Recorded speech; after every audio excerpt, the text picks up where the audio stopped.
Hello everybody, in this video I'm going to go over recursive methods or recursive algorithms. And what a recursive algorithm or method is a method that calls itself. Basically it has a call to itself inside the method.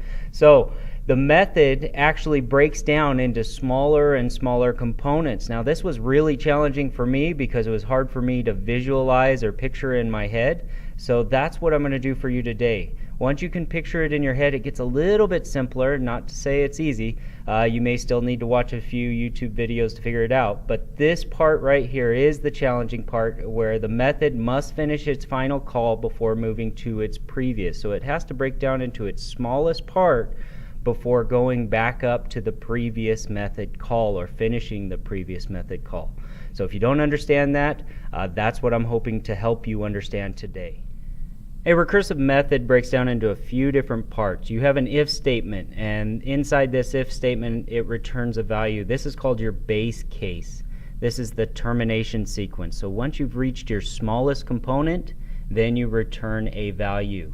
Otherwise you're going to be going into an infinite loop and run out of memory.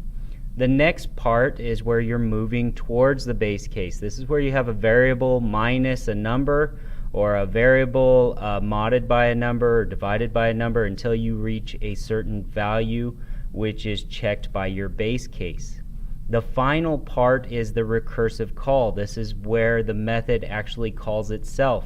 Now sometimes you'll find where you're moving towards the base case inside the recursive call. So let me show you an example of that right now. Here's an example of recursion that was written in Java. In this class, I multiply numbers by adding them recursively. And you can see my recursive method right here. So I import 5 and 5, or I pass two arguments, 5 and 5, which is A and B.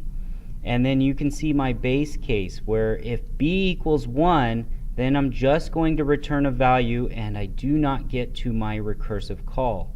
Otherwise, because B is 5 right now, it's going to go into my recursive call and become 4.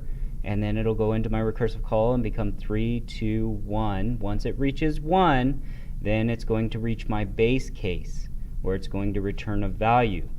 Now you will not see this print until all of the recursive calls are finished, and then each individual recursive call will begin to finish up, and as they finish up you'll see the prints. So let me show you that. So I'm going to compile here and then download it, and there you go. So you can see it reaches my base case and then it begins to finish up the rest of the calls by printing that value and then returning a total. And as it returns a total, it begins to add the previous total to, or the A value to that. So you can see 5, 10, 15, 20, 25. So now let me show you a visual of this. So pretend like this doll is the first call to my multiply numbers method. I'm going to pass two arguments where A equals 5 and B equals 5. Now this is where my recursive method runs into itself or calls itself. This time A still equals 5 and B equals 4 because we subtracted 4 or B minus 1. Here's the next call to itself where A equals 5 and this time B equals 3. And then the doll breaks down even further where it calls itself, or the method calls itself again, where A equals 5 and this time B equals 2. And then finally it breaks down for the last call where it reaches the base case. And in this case A equals 5 and B equals 1. And again, this is our base case. So it reaches that, and here's where it begins to return values. So it doesn't return until it reaches its final call. So in this case it's going to return 5 because A equals 5. And then 5 is returned, and now 10 is returned, because 5 plus 5 equals 10. And then 15 is returned because 10 plus 5 equals 15. And then 20 is returned because, again, 15 plus 5 equals 20. and then finally 25 is returned. So in summary, you can see that when I passed two arguments, I passed A as 5 and B as 5. B controlled how many times the recursive method called itself.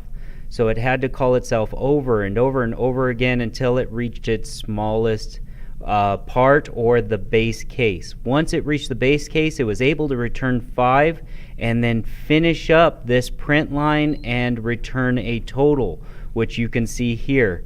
So once it reached the base case, it printed this, which you can see here, and then it finished up part 2, so B equals 2, and then return total equals 10, and then 15, then 20, and then 25. So I hope this video helped you visualize recursion a little bit more, and I'll see you in another video.